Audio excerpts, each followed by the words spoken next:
हाँ भाई बच्चों, आज की हमारी हेडिंग है circuit containing inductance and resistance in series. Okay, इससे पहले हमने देखा था ऐसे सर्किट्स जिसमें कि ओनली रेजिस्टेंस था, फिर हमने देखा था ओनली इंडक्टेंस था, फिर देखा था हमने सर्किट जिसमें ओनली कैपेसिटर था। ओके, तो उसके लिए हमने जो मैथमेटिकल पार्ट किया था वो आप लोगों ने देख लिया है। ओके, अब हम ऐसा सर्किट ले रहे हैं जिसमें इंडक्टेंस एंड रेजिस्टेंस दोनों हैं, तो इसको शॉर्ट में हम बोलते हैं, अगर हम L R series circuit, L R it is series circuit. Okay, this is L inductance and this is the resistance capital R.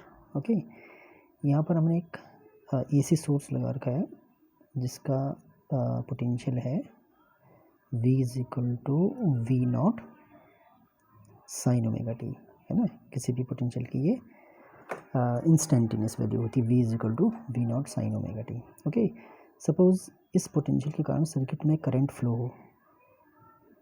होता है and that is capital I, है ना। तो हम देखना चाहेंगे कि करंट तो दोनों में सेम होगा एल और आर में, बट द पोटेंशियल्स जो पोटेंशियल डिफरेंस ये एल के अक्रॉस वी एल हो जाएगा और रेजिस्टेंस के across suppose it is V R. Okay, so we know by Ohm's law we have this V R is equal to होता है resistance में फ्लो होने वाली करंट इनटू इसका रेजिस्टेंस।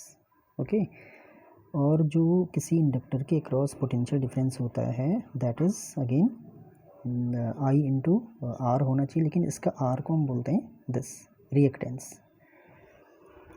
ठीक है, इंडक्टर की जो रेजिस्टेंस है उसका नाम हमने रिएक्टेंस ऑफ दिस इंडक्टर बोल दिया। ये inductive reactance we can say, inductive reactance जो हमने अभी पिछली हेडिंग पढ़ी होगी जब आपने सर्किट कंटेनिंग ओनली इंडक्टेंस देखा होगा। ओके, तो ये हो गया। Now we want to show this in phasor diagram. इसको हमने फेजर डायग्राम में बनाना है। तो फेजर डायग्राम में हम पहले ही जब हमने अलग अलग सर्किट पढ़ा था तब हमने कहा था कि केवल जब रेजिस्टेंस होता है सर्किट में, तो रेजिस्टेंस का जो पोटेंशियल होता है वह करंट के डायरेक्शन में होता है, दे आर इन फेज, दोनों एक ही फेज में होता है। लेकिन जो वी एल होता है वह हमेशा करंट के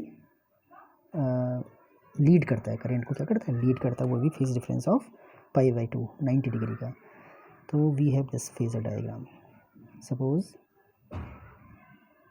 current is in this direction, current इस डायरेक्शन में हो तो हमें मालूम है जो वी आर होता है that is also in the same direction in phase. लेकिन जो वी एल होता है that is always this 90 degree ahead of this I VL, phase आगे होता है, ये लीड करता है करंट को, और करंट लैग बिहाइंड करती है VL की। ओके, तो VR को भी हमने फेजर डायग्राम में दिखा दिया है और VL को भी हमने फेजर डायग्राम में दिखा दिया। अब जो हमने पोटेंशियल यहाँ लगा रखा है, जो वोल्टेज हमने लगा रखी है, वो इन दोनों के वेक्टर सम के बराबर होना चाहिए। ओके, तो इन दोनों का जो वेक्टर सम होगा दैट इज दिस, सॉरी, है ना। तो this is the vector sum of these two, तो ये हमारा V है, this is V and suppose this angle of the resultant potential और करंट के बीच में फाई है सपोज।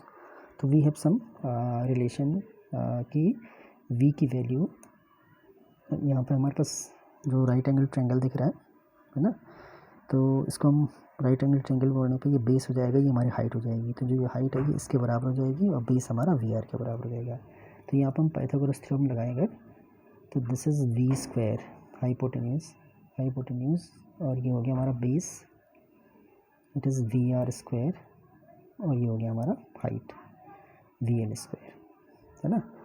तो V square is equal to आ रहा है हमारे पास V R square plus V L square. Okay, ये वाली वैल्यू अगर हम यहाँ रखना चाहें तो हमारे पास ये आ जाएगा आई स्क्वायर आर स्क्वायर, और अगर वी एल की वैल्यू हम यहाँ पर रखेंगे तो इट इज़ ये हो जाएगा। फाइन, यहाँ से v की वैल्यू निकालो जरा, तो v इज़ इक्वल टू होना चाहिए square root of this two, एक साथ है ना,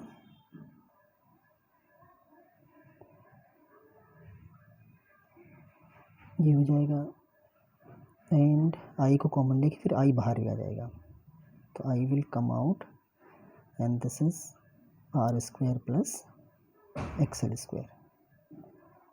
ओके, तो v इज इक्वल टू ये आ गया i इंटू समथिंग, लेकिन ओम्स लॉ कहता है कि v is equal to I into the total resistance होता है।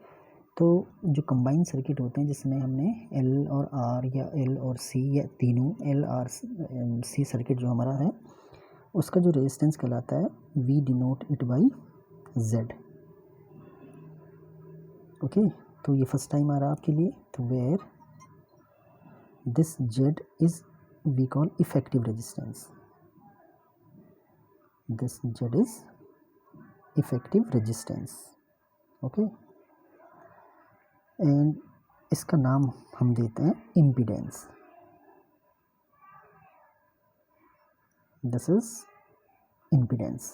और इसकी वैल्यू हमने क्या ली है, इसकी वैल्यू हमने ली है इस वाले सर्किट के लिए R square plus XL square. तो एक फॉर्मूला ही आ गया इसका जेड का, और एक्सएल की वैल्यू हम जानते हैं, एक्सएल की वैल्यू जब हमने लिखी होगी वो ओमेगा एल लिखी होगी, XL is equal to omega L, तो यहाँ पर ओमेगा एल रखो जरा, तो this is omega square L square, तो जेड की ये वैल्यू आ गई। तो इस सर्किट का जो टोटल रेजिस्टेंस होगा that is capital Z impedance, और उसकी वैल्यू आ रही है R square plus omega square L square. Okay, now अगर हम ये दिखाना चाहें कि जो वोल्टेज है वो करंट से कितना फेज़ आगे है, तो इस वाले ट्रायंगल में 10 फाई लगाओ, इस वाले में अगर हम 10 फाई लगाएं तो 10 फाई इज इक्वल होता है परपेंडिकुलर अपॉन बेस, तो it is what V L upon V R. Okay, and what is V L, V L होता है आई इंटू एक्सएल और वी आर होता है आई इंटू आर, तो आई से आई कैंसिल, तो we have XL upon R, या फिर हम ऐसे भी कह सकते हैं एक्सएल इज इक्वल टू होता है ओमेगा एल, तो ओमेगा एल अपॉन आर, तो यहाँ से भी फाई की वैल्यू हमें मिल जाएगी, है ना। तो यहाँ अगर हम कंडीशन लगाए, देखो ज़रा, अगर बाई चांस एल नहीं होता यहाँ, तो एल नहीं होता मतलब ज़ीरो, तो ये टोटल ज़ीरो हो जाता, और 10 phi is equal to zero होना मतलब फाई भी ज़ीरो होगा। तो जिस सर्किट में एल नहीं केवल आर हो उसमें ये कंडीशन आ जाएगी कि करंट और potential same direction in phase में होता है, और अगर आर नहीं होता तो ये ज़ीरो होता, तो ये इनफाइनाइट हो जाता, और 10 फाई किसके लिए इनफाइनाइट होता है 90 डिग्री के लिए, तो तब फाई 90 डिग्री आता, तो तब ये वाली कंडीशन आ जाती कि करंट यहाँ होती और पोटेंशियल 90 डिग्री फेज आगे होता। ओके, तो ये हमारा सर्किट था एल आर सर्किट। इसी तरह से हम सेकंड सर्किट में देखेंगे जब हमारे पास एल सी सर्किट देखते हैं। ओके, एल सी सर्किट से पहले हम सी आर सर्किट देख रहे हैं जिसमें कि कैपेसिटर और रेजिस्टेंस दोनों हो। तो ये सर्किट हमने सेम जैसे ऊपर बना रखा था एल आर के लिए सेम यहाँ कर दिया कि इसके क्रॉस वी सी वोल्टेज है और इसके क्रॉस वी आर है, तो वी सी को हम ऐसे बोल देंगे जिसको हम कैपेसिटिव रिएक्टेंस बोल देंगे। ओके, और वी आर तो सेम है, तो इसका फेजर डायग्राम आगे पेज में बनाते हैं। ओके, तो ये इसका फेजर डायग्राम है जिसमें कि V R is always in phase with current, but V C lags behind by this phase 90 degree, तो इसलिए जो हमारा पोटेंशियल अक्रॉस दिस कैपेसिटर और वोल्टेज अक्रॉस कैपेसिटर हमारा कितना है 90 डिग्री फेज लैग कर रहा है। ओके, तो इन दोनों का फिर से रिजल्टेंट हमारे पास वी हो जाएगा। तो जैसा कि हमने वहाँ कहा था यहाँ भी था कि अगर हम पाइथागोरस थ्योरम लगाएंगे तो वी स्क्वायर इज इक्वल हो जाएगा V R square plus V C square हो जाएगा यहाँ। ओके, और वी आर की वैल्यू हमारे पास ऑलवेज आई आर होता है, और वी सी की वैल्यू हमारे पास थी दिस। तो हम v की वैल्यू अगर हम यहाँ से निकालें तो v इज इक्वल टू आता है i into square root of R square plus X C square. Okay, तो this is z here, this is z. z की वैल्यू यहाँ आ रही है square root of R square plus X C square. जब capacitor और resistance किसी circuit में हो तो तब इम्पीडेंस की वैल्यू ये आती है. और एक्स सी हमें मालूम है क्या होता था, एक्स सी था 1/ओमेगा सी. एक्स सी की वैल्यू जो होती थी 1/ओमेगा सी होती थी. तो ये भी हमारा जेड की वैल्यू है. तो इम्पीडेंस मिल गया टोटल सर्किट का. अब हम देखना चाहते हैं कि जो इफ़ेक्टिव जो हमारी वोल्टेज है, जो अप्लाइड वोल्टेज है, वो करंट से कितने फेज डिफरेंस से लैग कर रही है. तो इस वाले ट्रायंगल में tan phi निकाल दो. तो tan phi की value again perpendicular is this VC and base is this VR. Okay, तो VC is I into XC और ये आ जाएगा I इंटू R. तो we are having XC upon R. Okay, और XC की वैल्यू 1/ओमेगा C होता है. तो ये tan phi हमें यहाँ से मिल जाएगा. Okay, now come to the this CR circuit, LC circuit. Okay, तो ये हमारा LC सीरीज सर्किट है जिसमें इंडक्टर लगा हुआ है और कैपेसिटर लगा हुआ है. ओके, इंडक्टर के अक्रॉस अगेन हमने वोल्टेज मान ली है VL और कैपेसिटर के अक्रॉस दिस. तो इनकी वैल्यूज़ भी हम जानते हैं. Where this VL is equal to होता है I into XL and VC is equal to होता है I इंटू XC. फाइन. तो करंट ये है हमारे पास यहाँ जो फ्लो हो रहा है. हम देखना चाहते हैं कि इनका जो हमारा वोल्टेज अप्लाइड है उसका फेज़ देखना चाहते हैं हम करंट के साथ कितना है. तो ये फेज़र डायग्राम बताएगा. तो इफ़ करंट को हमने एक्सेस में मान लिया है तो हमें मालूम है जो इंडक्टर का वोल्टेज होगा that is always 90 degree phase आगे होता है, तो VL ही हो जाएगा. बट जो कैपेसिटर होता है दैट इज़ 90 डिग्री लैग करता है, तो दिस इज़ VC. तो यहाँ जो हमारा V होगा नाउ इन दोनों के वेक्टर सम के बराबर होगा. तो यहाँ का जो V आएगा वो अब की बार 2 अपोजिट वेक्टर्स का सम आ रहा है ना. तो क्या करेंगे हम, अगर किसी का वेक्टर एरो बड़ा है इसमें से ये सबट्रैक्ट कर देंगे. सपोज इतना बच गया हमारे पास दिस वन, तो दिस इज़ V, ये V है. तो यहाँ का रिजल्टेंट देखा होगा हमने, ये आ रहा था. But here the resultant is this one because of these 2 vectors, है ना. इन्हीं का सम निकालना है. इन 2 वेक्टर का सम ऐसे निकालते थे हम, पैरेललोग्राम जो वेक्टर सम था अकॉर्डिंग. यहाँ अपोजिट वेक्टर्स हैं इसलिए हमारा वेक्टर सम ये आ गया. तो V इज इक्वल टू आ गया है जो भी बड़ा हो सपोज, तो difference, this is the sine of difference. तो जो भी इन दोनों में बड़ा होगा उसके पोटेंशियल की डिफरेंस के बराबर आ जाएगा. ओके, तो V इज इक्वल टू ये होता है और इसकी वैल्यू होती है I इंटू XL और इसकी वैल्यू होती है I इंटू XC. हमने कॉमन लिया तो XL डिफरेंस XC, तो ये Z है हमारा. This is Z impedance of this circuit जो सीरीज कॉम्बिनेशन है हमारा. तो Z की वैल्यू यहाँ आ रही है, Z की वैल्यू आ रही है what this XL minus XC. और XL की वैल्यू रखना चाहोगे that is omega L upon minus 1/ओमेगा C. ओके, तो जो भी वैल्यू हमें लेनी होगी अकॉर्डिंगली.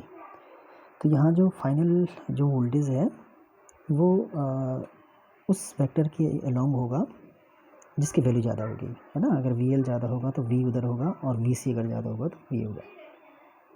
ओके, तो ये था मैथमेटिकल पार्ट और फेज़र डायग्राम, सर्किट डायग्राम. यहाँ पर एक रेजोनेंस की कंडीशन बनती है. अगर बाई चांस ये दोनों बराबर हो गए, XL और XC बाई चांस बराबर हो गए हैं, तो इस कंडीशन में सर्किट में करंट बहुत ज़्यादा हो जाती है, इवन कि इनफाइनाइट हो जाती है. अगर दोनों का रिएक्टेंस बराबर हो जाए तो करंट की वैल्यू इज़ मैक्सिमम 1, और मैक्सिमम के लिए मैं इनफाइनाइट भी बोल रहा हूँ. तो उस कंडीशन में देखो क्या हो रहा है, ओमेगा एल ये हो जाएगा, ये हो जाएगा 1 अपॉन ओमेगा सी। यहाँ से ओमेगा की वैल्यू निकालो जरा, तो omega square is equal to हो जाएगा 1 अपॉन एल सी। फाइन, तो ओमेगा की वैल्यू यहाँ से आ रही है, omega is equal to square root of 1 upon L into C. और इस पेज पे अगर मैं सॉल्व करना चाहूँ तो ओमेगा की वैल्यू क्या होती है 2 पाई इंटू फ्रिक्वेंसी, और ये वैल्यू आ रही थी हमारी 1 अपॉन एल सी। तो यहाँ से हमें फ्रिक्वेंसी मिल जाएगी। ओके, तो that frequency is called resonant frequency, that frequency is called. अभी हम आगे पढ़ने वाले जब रेजोनेंट सर्किट पढ़ेंगे तो एफ की वैल्यू यहाँ पर आ रही है 1 अपॉन 2 पाई, यहाँ जाएगा ना 2 pi into square root of 1 upon L C. तो this is called resonance frequency of the circuit. ये सर्किट की जो फ्रिक्वेंसी आई है दैट इज रेजोनेंट फ्रिक्वेंसी। तो इसको हम अलग से भी पढ़ेंगे। ओके, अब इसके बाद आता है एल सी आर सर्किट, तो that is very important one, उसको हम फिर अलग से वीडियो में पढ़ लेंगे। ओके।